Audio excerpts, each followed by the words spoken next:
इस बुलेटिन के प्रस्तुतकर्ता हैं टारगेट आईएएस कोचिंग। आपकी सफलता ही हमारा लक्ष्य।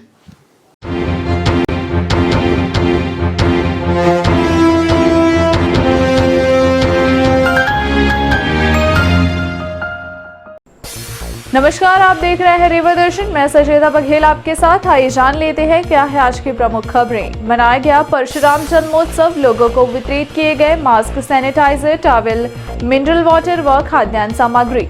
ईदगाह तथा मस्जिदों में अदा की गई ईद उल फितर की नमाज।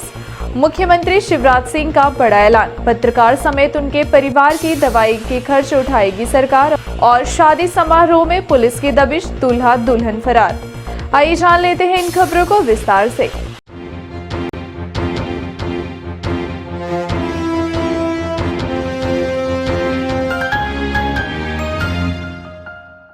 मनाया गया परशुराम जन्मोत्सव, लोगों को वितरित किए गए mask, sanitiser, towel, mineral water व खाद्यान्न सामग्री। विंध्य प्रदेश सेवा संघ द्वारा भगवान परशुराम जी के जन्मोत्सव अवसर पर पूजा हवन आरती के पश्चात आपदा के इस घड़ी में दिन रात सेवा देने वाले कोरोना योद्धाओं को सम्मानित किया गया, जिसमें पत्रकार, पुलिस व अन्य लोग शामिल रहे। इनके सम्मान में फूलों की वर्षा भी की गई। इसके अलावा वायुमंडल की स्वच्छता के लिए परशुराम नगर स्थित विंध्य प्रदेश सेवा संघ के राष्ट्रीय अध्यक्ष राजीव शुक्ला के निवास पर भगवान परशुराम जी की पूजा, हवन और आरती की गई।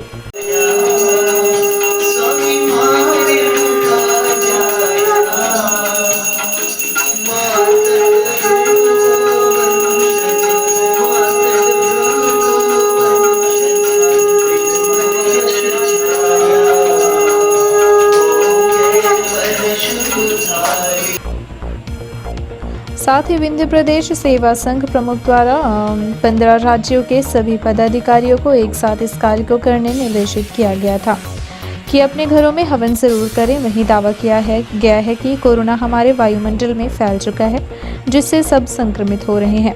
इसका एकमात्र उपाय वायुमंडल का शुद्धिकरण है। वेदों के अनुसार धूम चिकित्सा के माध्यम से विषाणु समाप्त हो सकते हैं। हवन आम की लकड़ी, नीम के पत्ते, सरसों के बीज, राई के बीज, गोगुल, सेंधा नमक, कपूर, घी से किया गया। यह हवन अन्य हवन से थोड़ा सा अलग होता है। सेंधा नमक का विशेष महत्व होता है। प्लेग के उपचार में सेंधा नमक का ही उपयोग किया गया था। इसके बाद विंध्य प्रदेश सेवा संघ के राष्ट्रीय अध्यक्ष राजीव शुक्ला द्वारा अक्षय तृतीया के अवसर पर भगवान परशुराम जी की पूजा अर्चना के साथ कोरोना योद्धाओं का सम्मान एवं दीनहीन, गरीब व जरूरतमंदों की सेवा का संकल्प लेकर शहर के कामेश्वर शिव मंदिर, हॉस्पिटल चौराहा, साईं मंदिर के पास रहने वाले 500 लोगों को एक हफ्ते के लिए भोजन सामग्री तथा मास्क, सैनिटाइजर, टॉवल और पानी के बोतल भी वितरित किए गए। इस कार्य में मुख्य रूप से अपनी भूमिका निभाने वाले पुलिस अधीक्षक राकेश सिंह के अलावा DSP Manoj Verma, doctor Gyanvati Awasthi, Beni Madhav Sharma, Pushpa Sharma, doctor Aarti Tiwari, doctor MP Tripathi, Umakant Tiwari आदि लोग मौजूद रहे।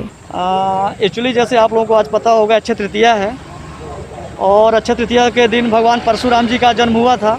भगवान परशुराम जी विष्णु भगवान के छठे अवतार माने जाते हैं। तो हमारे हिंदू धर्म में ऐसी मानता है कि हम अलग अलग देवताओं को मानते हैं, तो हम लोग सभी देवताओं के पास भगवान परशुराम को भी मानते हैं। आज उसी के उपलक्ष्य में हम लोगों को यहाँ पे जो है पत्रकार भाइयों का सम्मान, पुलिस वालों का सम्मान और जो वहाँ जितनी भी झुग्गी झोपड़ियाँ हैं उनको सभी को 7 से 8 केजी का जो भोजन है वो वितरण करना है मुझे। जैसे आप लोगों को पता है कि कोरोना महामारी चल रही है और इस समय घर से निकलना काफ़ी कठिन काम है और इसके बाद भी आप लोग सभी का सहयोग मिला, आप लोगों ने समय दिया और जिस तरह से आप लोग सर्विस अपनी दे रहे हैं, सच्चाई को जनता तक पहुंचाते हैं, ये कोई असाधारण काम नहीं होता है। कोई व्यक्ति आज अपने घर से बाहर नहीं निकलना चाहता, इसके बाद भी आप लोग बाहर से निकल रहे हैं, घूम रहे हैं और लोगों की जो समस्याएं हैं उनको भी प्रशासन से अवगत करवा रहे हैं। तो इसके तो बहुत बहुत धन्यवाद पहले आप लोगों का। जैसा कि मैं थोड़ा सा बताना चाहूँगा ये कोरोना महामारी के बारे में। कोरोना महामारी जो है वायुमंडल में फैल चुकी है और इसका कोई इलाज नहीं है कारगर। इसमें वृद्ध, जवान, बच्चे तक संक्रमित हो रहे हैं। तो पहले तो हम लोगों ने यहाँ पे एक यज्ञ हवन किया था आज सुबह, ताकि वातावरण की शुद्धि हो।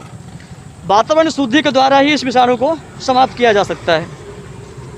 दूसरी बात ये है कि अगर थोड़ा सा हम डिस्कशन करें भगवान परशुराम जी के बारे में, तो भगवान परशुराम जी का जो जन्म है वो वैशाख मास के शुक्ल पक्ष अक्षय तृतीया के दिन हुआ था। और भगवान परशुराम जी ने जो अत्याचारी राजवंश थे उनका 21 बार उन्होंने संहार किया था और इस पृथ्वी को मुक्त कराई थी। भगवान परशुराम जी के बारे में ऐसी मान्यता कि उन्होंने कई गांव बसाए थे। उन्होंने अपने तीर के नोक से समुद्र को कई हजार फीट पीछे कर करके जो है तो एक गांव बसाया था। भगवान परशुराम जी का देखिए चरित्र ऐसा है कि उनका जो विवरण है वो महाभारत और रामायण दोनों में मिलता है। भगवान परशुराम जी चिरंजीवी हैं। ऐसा माना जाता है कि जो भगवान विष्णु का अंतिम अवतार होगा कल्कि के रूप में, उनको शस्त्र की शिक्षा भगवान परशुराम जी ही देंगे।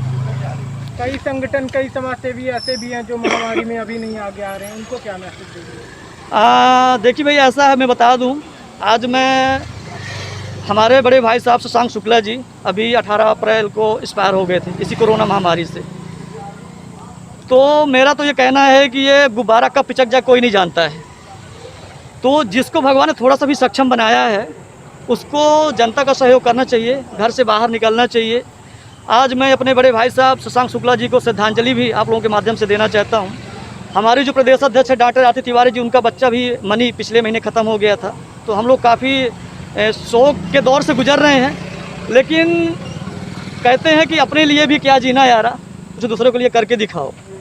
तो हम लोगों को थोड़ा सा भी मेंटली रूप से प्रिपेयर्ड हुए, तो आप सभी के सामने उपस्थित हुए। शुभ नाम बता दीजिए। पंडित राजीव शुक्ला, राष्ट्रीय अध्यक्ष विप्र सेवा संघ। ईदगाह तथा मस्जिदों में अदा की गई ईद उल फितर की नमाज। कोरोना कर्फ्यू को देखते हुए शासन प्रशासन के गाइडलाइन के मुताबिक मनाई गई ईद। दुनिया भर में कोरोना संक्रमण की तबाही को देखते हुए सभी धार्मिक आयोजनों पर पूरी तरह से प्रतिबंध लगाए गए हैं। ईद की नमाज अदा की गई। नमाज अदा करने 5 से 7 लोगों को छूट दी गई थी। इससे ज्यादा जहां भी लोग पाए गए उनके खिलाफ पुलिस ने कार्यवाही की। वहीं ईद के पर्व पर मुल्क की हिफाजत की दुआ मांगते हुए शहर काजी ने शहरवासियों को ईद की मुबारकबाद दी।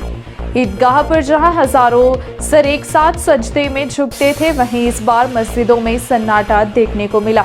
हालांकि शहर काजी के पीछे 7 लोगों ने ईदगाह में नमाज पढ़ के पूरे मुल्क के सलामती की दुआ मांगी। कोरोना संक्रमण महामारी के चलते शासन की गाइडलाइन और सुरक्षा की दृष्टि से मस्जिदों में 5 से 7 लोगों को नमाज पढ़ने के लिए छूट दी गई। इस दौरान शासन की गाइडलाइन का उल्लंघन करने पर कई मस्जिदों पर पुलिस के द्वारा कार्यवाही भी की गई है। कोरोना संक्रमण को देखते हुए शासन ने अपनी गाइडलाइन पहले ही जारी कर दी थी, जिसके बाद मुसलमान भाइयों के द्वारा घर में ही ईद की नमाज पढ़ी गई। सिटी कोतवाली थाना अंतर्गत 3 वाली मस्जिद, तुर्कान मस्जिद, सूफी मस्जिद, मौलवी साहब की मस्जिद एवं खुशबू गिरान मस्जिद पर कार्यवाही की गई है। वहीं अमहिया थाना क्षेत्र के छोटी दरगाह में सोशल डिस्टेंसिंग का पालन न करने पर कार्यवाही की गई।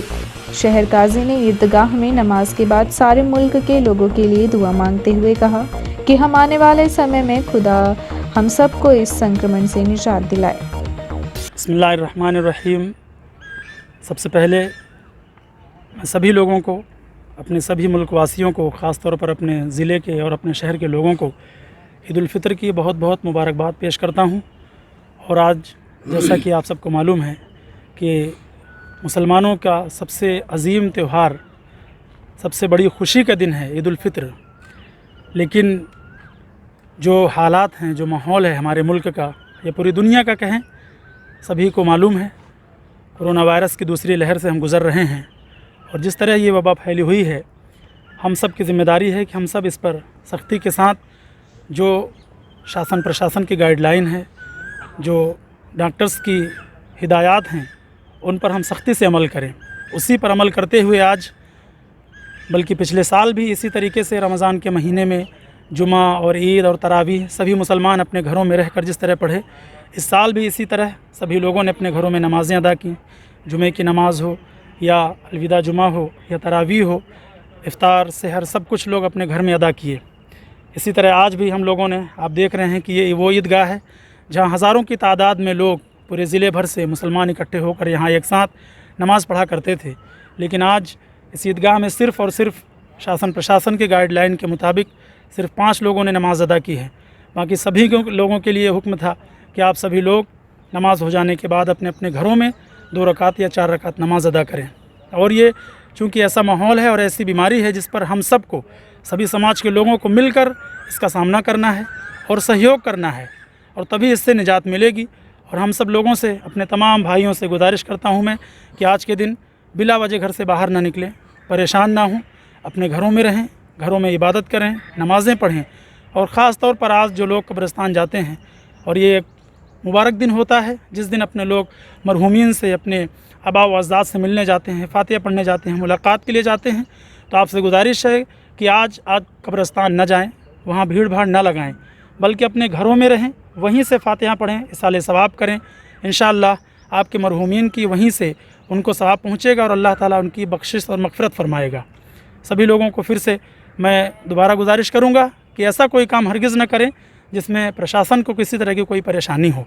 प्रशासन का सहयोग करें। ये पुलिसकर्मी हैं, ये जितने भी कर्मचारी हैं, ये सब हम सब की हिफाजत के लिए और हमारी सेवा के लिए लगे हुए हैं। इनका सम्मान करना और इनका सहयोग करना हम सब की जिम्मेदारी है। क्या इबादत की गई है, दुआ मांगी गई है? आज हमने ख़ास तौर पर अपने रब की बारगाह में ये दुआ की है कि परवरदिगार हमारे मुल्क में अमन व सुकून अता फरमा, और ख़ास तौर पर जिस बीमारी से हम लोग आज जूझ रहे हैं, पूरा मुल्क जूझ रहा है, पूरी दुनिया जूझ रही है, जल्द से जल्द इस बीमारी को दूर फरमा दे, हमारे मुल्क से, पूरी दुनिया से इस बीमारी का ख़ात्मा फरमा दे। और जो हमारे लोग बीमार हैं तो उनको सेहत व तंदुरुस्ती अता फरमा, जल्द से जल्द वो ठीक हो जाएं, और जो लोग इस बीमारी की वजह से ख़त्म हो गए, अल्लाह ताला उनकी मग़फ़िरत फरमाए। मुख्यमंत्री शिवराज सिंह चौहान का पत्रकारों समेत उनके परिवार के लिए लिया गया अहम निर्णय। मीडिया के साथियों का कोरोना इलाज कराएगी सरकार। प्रिंट और इलेक्ट्रॉनिक डिजिटल मीडिया के सभी अधिमान्य और गैर अधिमान्य पत्रकारों का कोरोना के इलाज को लेकर मुख्यमंत्री ने कहा कि अब इसकी चिंता पत्रकार ना करें, बल्कि अब उनकी चिंता प्रदेश सरकार को है और पत्रकारों के साथ उनके परिवार की दवाई का पूरा खर्चा सरकार उठाएगी। इस योजना में प्रिंट, इलेक्ट्रॉनिक व डिजिटल मीडिया के संपादकीय विभाग में कार्य कर रहे सभी पत्रकार, डेस्क में पदस्थ पत्रकार, साथ ही कैमरामैन, फोटोग्राफर सभी को शामिल किया गया है। इस संबंध में मुख्यमंत्री ने क्या कहा है, आइए सीधे हम आपको सुनाते हैं। कोरोना संक्रमण के इस विकट संकट में हमारे मीडिया के मित्र, पत्रकार साथी दिन और रात अपने कर्तव्य का निर्वाह पूरे समर्पण और निष्ठा के साथ कर रहे हैं। हमने ये देखा कि जनता तक जानकारियां पहुंचाते पहुंचाते अपने पत्रकारिता के धर्म का निर्वाह करते करते कई हमारे पत्रकार साथी भी संक्रमित हुए और कुछ का दुखद स्वर्गवास भी हो गया। इस समय जरूरी है कि ऐसे सभी मित्रों का जो कोविड की बीमारी से संक्रमित होते हैं उनका इलाज ठीक ढंग से हो जाए। मध्य प्रदेश में अधिमान्य और गैर अधिमान्य पत्रकार साथियों के पहले से ही पत्रकार बीमा योजना के अंतर्गत इलाज की व्यवस्था है। पत्रकार कल्याण योजना में भी उनको सहायता दी जा रही है। शासकीय अस्पताल और अनुबंधित अस्पतालों में भी इलाज की सुविधा है। आज हम ये फैसला कर रहे हैं कि हमारे प्रदेश के प्रिंट, इलेक्ट्रॉनिक, डिजिटल मीडिया के संपादकीय विभाग के सभी मीडिया कर्मी, अधिमान्य हो या गैर अधिमान्य हो, और उनके परिवार का यदि कोई भी सदस्य कोविड की बीमारी से पीड़ित होगा तो मध्य प्रदेश सरकार उनको उनके हाल पे नहीं छोड़ेगी। उनका पूरा इलाज करवाया जाएगा ताकि वो अपने कर्तव्य का निर्वाह भी कर सकें, और अगर कोविड से वो या परिवार का कोई सदस्य पीड़ित होता है तो उनका बेहतर इलाज किया जा सके। शादी समारोह में पुलिस की दबिश, दूल्हा दुल्हन फरार। कोरोना कर्फ्यू, लॉकडाउन का उल्लंघन कर की जा रही थी शादी, पुलिस ने की कार्यवाही। मामला रीवा शहर के वार्ड क्रमांक 28 धोबिया टंकी के समीप हरिजन बस्ती का है, जहां प्रशासन के प्रतिबंध के बाद भी सभी नियमों को ताक पर रखकर विवाह किया जा रहा था। इतना ही नहीं, सामुदायिक भवन में जहां शादी चल रही थी वहां बड़ी तादाद में लोगों की भीड़ भी देखी गई। इस बात की सूचना प्रशासन को लगते ही तत्काल मौके पर पुलिस पहुंची और कार्यवाही की गई, लेकिन पुलिस को देखते ही मौके से दूल्हा और दुल्हन वहां से फरार हो गए। तमाम कोशिशों और प्रतिबंधों के बाद भी लोग मानने को तैयार नहीं है और खुद के साथ अन्य लोगों की जान जोखिम में डालकर शादी या समारोह करने से बाज नहीं आ रहे। जबकि कोरोना की भीषण तबाही को ध्यान में रखते हुए प्रशासन द्वारा शादी समारोह पर पूर्णतः प्रतिबंध लगाया गया है। इधर शादी होने की सूचना जिला प्रशासन को प्राप्त हुई, जिसके बाद तत्काल मौके पर पुलिस ने दबिश दी तो देखा कि सामुदायिक भवन में काफी संख्या में लोग एकत्रित होकर अब भोजन कर रहे हैं। वहीं पुलिस को देखते ही लोग खाना छोड़ वहां से भाग खड़े हुए। हालांकि पुलिस द्वारा तत्काल ही सामुदायिक भवन को बंद कराया गया तथा मौके पर जो सामग्री पाई गई है उसे जब्त कर नगर निगम के हवाले कर दिया गया है। इधर पुलिस का कहना है कि जब मौके पर पुलिस की टीम पहुंची तो सिर्फ सामुदायिक भवन में लोग एकत्रित होकर भोजन कर रहे थे। वहीं स्थानीय लोगों के मुताबिक वैवाहिक कार्यक्रम चल रहा था, लेकिन मौके पर दूल्हा दुल्हन नहीं मिले, जो पुलिस की आहट लगते ही मौके से फरार बताए जा रहे हैं। कार्यक्रम चल रहा था, क्या कार्रवाई की गई? यहाँ पर ऊपर से सूचना मिली थी हम लोगों को कि यहाँ शादी का कार्यक्रम चल रहा है, पर हम लोग जब आए तो यहाँ कुछ नहीं था। कुछ सामान वगैरह छोटे मोटे पाए गए, उनको हटवा दिया गया है और नगर निगम द्वारा उनको अधिकारी आए थे जो जब्त करके रख लिए हैं। अभी क्या मौके से दूल्हा दुल्हन कोई नहीं पाए गए यहाँ। शादी का झांसा देकर महिला का किया गया शारीरिक शोषण। महिला की शिकायत पर पुलिस ने किया आरोपी के खिलाफ मामला दर्ज। आरोपी बताया जा रहा है फरार। मामला रायपुर करचलियान थाना क्षेत्र का है, जहां शादी का झांसा देकर पहले महिला को अलग अलग स्थानों पर रखकर उसके साथ लगातार 2 वर्ष तक दुष्कर्म किया गया। उसके बाद आरोपी महिला को उसके हाल पर छोड़कर चंपत हो गया। कई दिनों तक इधर उधर परेशान होने के बाद महिला ने थाने में शिकायत दर्ज कराई है, जिसके बाद पुलिस द्वारा मामला दर्ज कर घटना की जांच शुरू कर दी गई है। जानकारी के मुताबिक समान थाना क्षेत्र में रहने वाली महिला के साथ आरोपी धीरज तिवारी निवासी खजुहा थाना रायपुर करचलियान द्वारा महिला को झांसे में लेकर उसका शारीरिक शोषण किया गया। अब अचानक से वह युवक लापता हो गया है। ऐसा माना जा रहा है कि विगत 2 वर्ष से दोनों की मुलाकात हुई तथा दोनों एक साथ रह रहे थे। उसके बाद महिला को शादी का झांसा देकर धीरज तिवारी अपने साथ संजय नगर स्थित किराए के कमरे में लेकर रहने लगा और कुछ दिनों बाद ही वह रायपुर करचलियान थाना क्षेत्र के कोष्ठा में कमरा लेकर महिला के साथ रहने लगा तथा शादी का झांसा देकर लगातार महिला का शारीरिक शोषण भी कर रहा था। उसके बाद कुछ दिन पूर्व आरोपी उसे छोड़कर लापता हो गया। महिला उसे लगातार तलाश करती रही, लेकिन उसका कोई पता नहीं लगा, जिसके बाद महिला थाने पहुंचकर महिला ने शिकायत दर्ज कराई है, जिस पर पुलिस ने मामला दर्ज कर लिया है। फिलहाल आरोपी का पता नहीं चल पाया है। थाना प्रभारी मृगेंद्र सिंह ने बताया कि पीड़िता ने थाने में शिकायत दर्ज कराई थी, जिस पर मामला दर्ज कर लिया गया है। महिला का मेडिकल परीक्षण कराया गया है, उसके बाद आगे की कार्यवाही की जाएगी। पुरानी पेंशन बहाली को लेकर होगा आंदोलन। पुरानी पेंशन बहाली आंदोलन महासंघ के प्रदेश अध्यक्ष बाल गोविंद द्विवेदी ने प्रदेश सरकार पर कर्मचारियों की उपेक्षा करने का आरोप लगाया और कहा कि खासकर शिक्षकों का सरकार पूरी तरह से शोषण कर रही है। नई पेंशन योजना के तहत मिलने वाली राशि सेवानिवृत्ति के दौरान अति न्यूनतम है। आज जो हमारे कर्मचारी सेवानिवृत्त हो रहे हैं, उन कर्मचारियों की पेंशन के रूप में मात्र 1000 से 1500 रुपए के बीच पेंशन प्राप्त हो रही है। ऐसी स्थिति में इनका जीविकोपार्जन कैसे संभव है? इसके अलावा कई मुद्दों पर सरकार का ध्यान आकृष्ट कराते हुए प्रदेश अध्यक्ष बाल गोविंद द्विवेदी ने कहा कि यदि सरकार के द्वारा पुरानी पेंशन और हमारी वरिष्ठता को बहाल नहीं किया जाता है तो आगे आने वाले दिनों में विशाल धरना प्रदर्शन और आंदोलन भी किया जाएगा।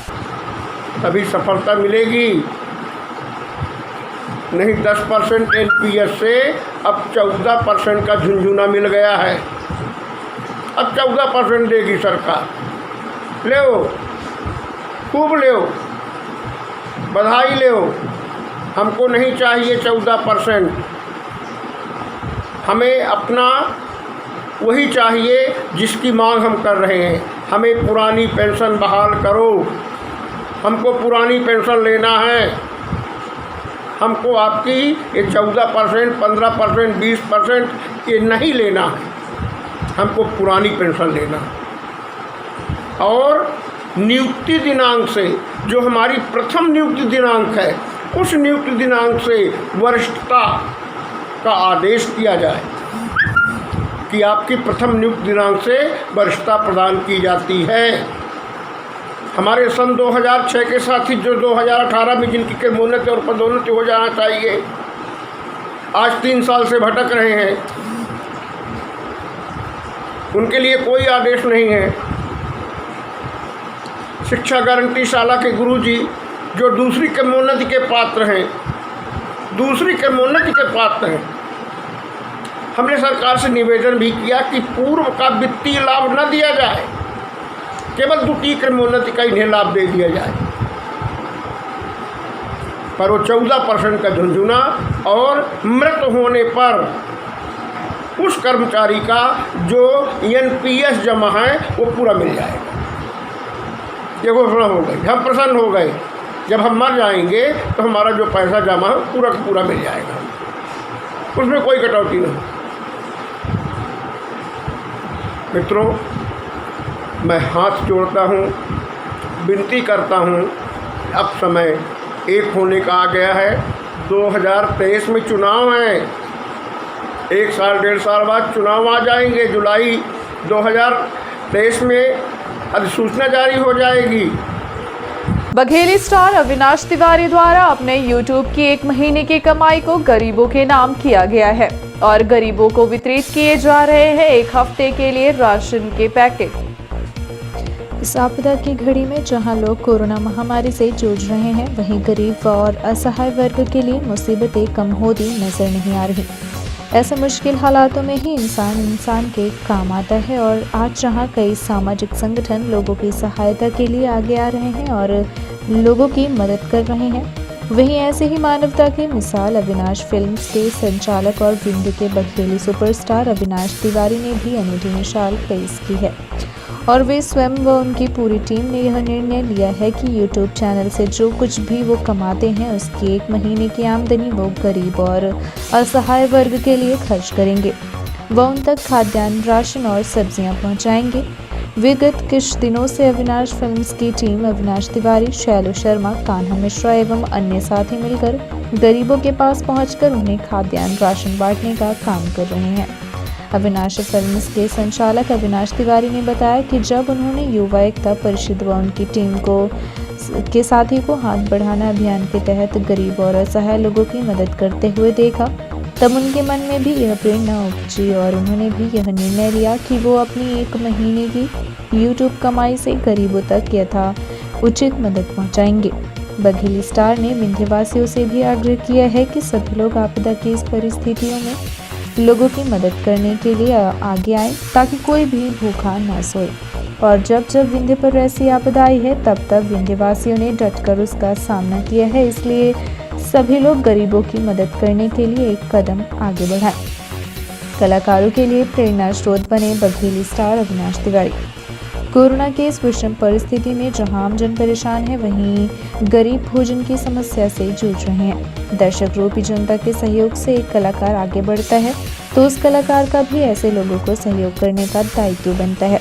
इसी कड़ी में विंध्य के जाने माने कलाकार बघेली स्टार अविनाश तिवारी सबसे पहले आगे आए और अपने 1 माह के YouTube की कमाई गरीबों के नाम करते हुए गरीबों को लगातार खाद्यान्न वितरण कर रहे हैं। विंध्य के कलाकारों को इनसे प्रेरणा लेनी चाहिए और आगे आकर गरीबों का सहयोग करना चाहिए। क्या हाल चाल है सब जन के? बढ़िया। नमस्कार, हम अविनाश तिवारी और हमार वाहन निकल पड़ा है उन लोगन की मदद करे खातिर जिनका वास्तव में या महामारी में परेशानी है, कच्चा राशन की आवश्यकता है। ये देखिए मेरी गाड़ी में पूरा यह कच्चा राशन के पैकेट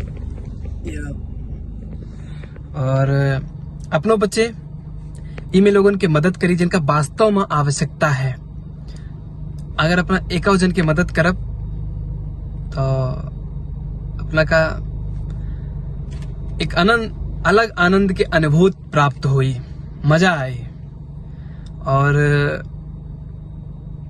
नर सेवा नारायण सेवा लगे रही, जरूर हम बचे, कोरोना जैसे महामारी से मुक्त हो।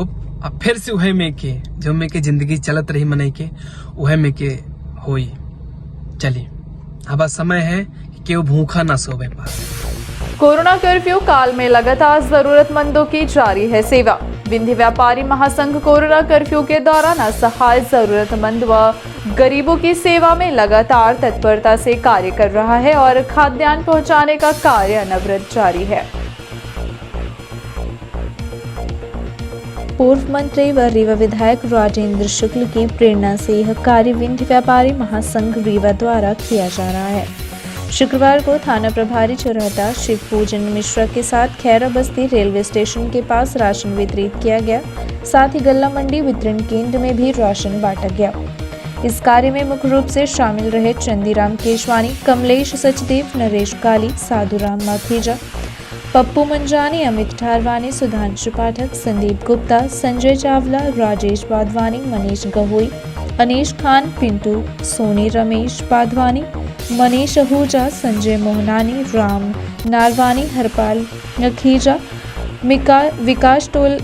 विकास टोपलानी, पंकज नारवानी, अश्विनी वाधवानी आदि। संकट में फंसे लोगों की सेवा में समाज सेवियों का सराहनीय योगदान देखा जा रहा है। खास करके रीवा में जगह जगह गरीबों को जहां भोजन वितरित किया जा रहे हैं, वहीं इनकी जरूरत की अन्य सामग्री भी बांटी जा रही है। इन दिनों जगह जगह समाज सेवी लोगों की सेवा में तत्पर हैं। रीवा शहर में गरीब परिवार को भोजन वितरण किया जा रहा है ताकि इस संकट की घड़ी में कोई भूखा ना सोने पाए। इसी बात को ध्यान में रखते हुए समाज सेवियों ने यह कदम उठाया। साथ ही साईं मंदिर, कोठी कंपाउंड, सिरमौर चौराहा समेत शहर के अन्य हिस्सों में रह रहे गरीबों को भोजन कराया गया।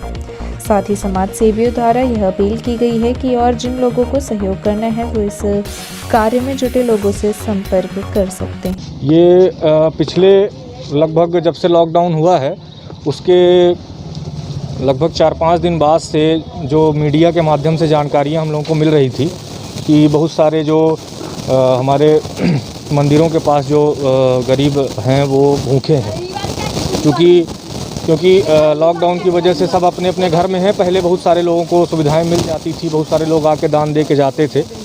तो अभी इनकी स्थितियां ये थी कि ना तो इनके पास राशन की व्यवस्था थी ना तो खाने की। तो पिछले एक हफ्ते लॉकडाउन के 4-5 दिन बाद हम लोगों ने बांटना शुरू किया था। तो पहले सूखा राशन हम लोगों ने स्टार्ट किया था, लेकिन फिर जानकारी ये मिली कि बहुत सारे ऐसे हैं गरीब जो जिनके पास खाना बनाने की व्यवस्था नहीं है। तो फिर हम लोगों ने ये निर्णय लिया कि ये जो हमारी पूरी टीम है, युवा टीम है, इन्होंने ये निर्णय लिया कि हम लोग अब खाना बना के वितरित करेंगे। तो हमारे एक मित्र हैं शेरॉन जॉन, जिनका होटल है शेरॉन रेजिडेंसी, तो उन्होंने इस बात पे सहमत जताई और उन्हीं के होटल में हम लोग भोजन निर्माण करवाते हैं। और इसके बाद यहाँ पे ले आके साईं मंदिर हो गया, पीली कोठी हो गया, हॉस्पिटल चौराहा हो गया, इन जगहों पे जहाँ भी ज़रूरतमंद हमको नज़र आते हैं वहाँ हम उनको वितरित करते हैं। ये कोई संगठन है आपको? ये संगठन नहीं है, ये एक इस प्रकार से माना जाए कि सभी समाज के हम लोग इसमें इकट्ठे हैं और ये एक युवा टीम है और सारे मित्र हैं हम लोग आपस में और सब एक साथ मिल के और इस अभियान को चला रहे हैं। भाजपा मंडल अध्यक्ष का सोशल मीडिया में विवादित बयान। प्रधानमंत्री सम्मान निधि पाने वाले किसानों को कहा दोगला। देश के प्रधानमंत्री जहां किसानों के सम्मान में उनके खाते में सम्मान निधि के 19 करोड़ रुपए किसानों के खाते में भेजकर किसान का सम्मान और उसकी मदद करने का नया प्रयास कर रहे हैं, वहीं दूसरी तरफ इनके ही कुछ शागिर्द अपने आप को नेता मानने वाले कुछ नेता किसान, मजदूर और गरीबों का अपमान करने में जरा भी संकोच नहीं कर रहे हैं।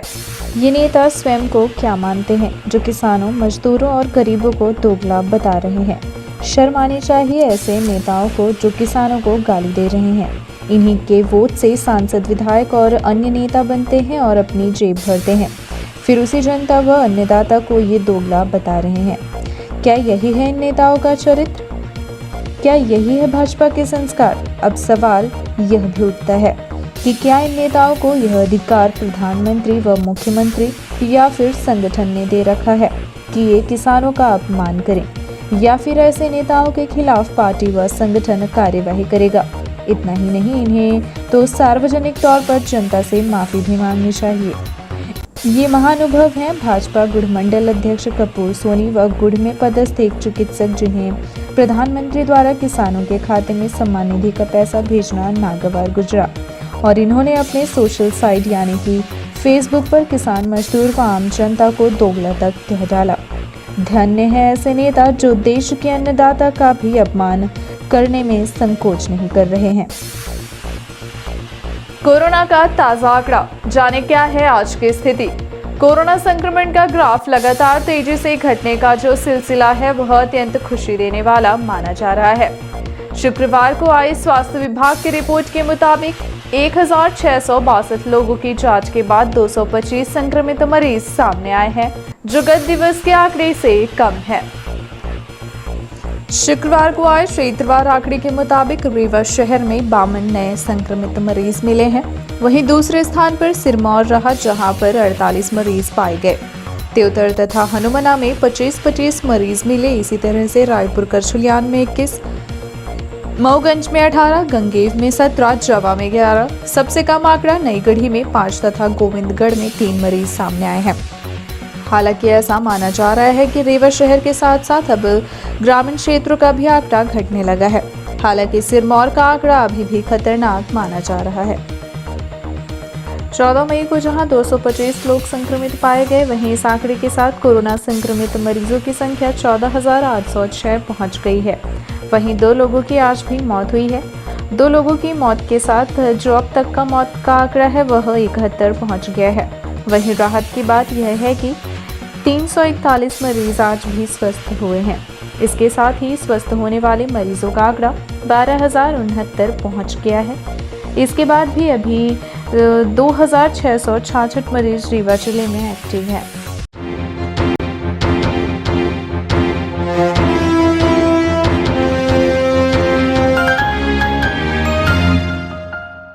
ये थी आज की प्रमुख खबरें। आगे की खबरों के लिए बने रहे रीवा दर्शन के साथ। दीजिए हमें इजाजत। नमस्कार।